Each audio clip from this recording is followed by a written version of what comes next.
திமுக கூட்டணியிலிருந்து வெளியேறோம் அப்படின்னு IUML இன்னைக்கு தெரிவிச்சிருக்காங்க. அவங்களுடைய பொதுக்குழு கூட்டத்தில் அதிகாரப்பூர்வமாக இந்த அறிவிப்பு இன்னைக்கு அவங்க வெளியிட்டு இருந்தாங்க. சலீம், ஓகே, அவங்க மேற்கொண்டு என்ன சொல்லியிருக்காங்க அப்படின்னா, திமுக கூட்டணியில் போட்டியிட்டு 2 தொகுதிகளில் நாங்கள் வெற்றி பெற்றோம், தற்போது கூட்டணியில் இடம்பெற இயலாது அப்படின்னு சொல்லி பொதுக்குழுவில் தீர்மானம் நிறைவேற்றியிருக்காங்களாம். அது மட்டும் இல்லாமல் இடைத்தேர்தல் மற்றும் உள்ளாட்சி தேர்தல் அறிவிக்கும் போது யாருடன் கூட்டணி என்பது குறித்து முடிவெடுக்கப்படும் அப்படின்னு அவங்க சொல்லியிருக்காங்க.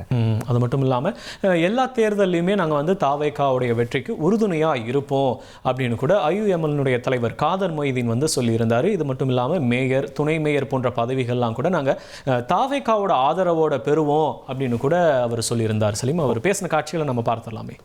மாநகராட்சி என்றாலும் நகராட்சி என்றாலும் முஸ்லிம் சமுதாயம் எங்கு நெருக்கமாக இதுவரை இருந்திருக்கிறதோ அங்கெல்லாம் நாங்கள் தலைவராக இருந்திருக்கிறோம், துணைத் தலைவராக இருந்திருக்கிறோம், மேயராக இருந்திருக்கிறோம், துணை மேயராக இருந்திருக்கிறோம். அந்த வாய்ப்பு கடந்த காலத்தில் எங்களுக்கு இல்லை. அப்படிப்பட்ட வாய்ப்பை நிச்சயமாக தமிழக வெற்றி கழக கூட்டணியோடு சேர்ந்து நாங்கள் நிச்சயமாக பெறுவோம். இனி செல்லும் இடமெல்லாம் செய்தி. தந்தி டிவியின் வாட்ஸ்அப் சேனலை ஃபாலோ பண்ணினா செல்ல இருக்கும் இடமெல்லாம் செய்தி. இதோ QR கோட் இப்பவே ஸ்கேன் பண்ணுங்க, ஃபாலோ பண்ணுங்க.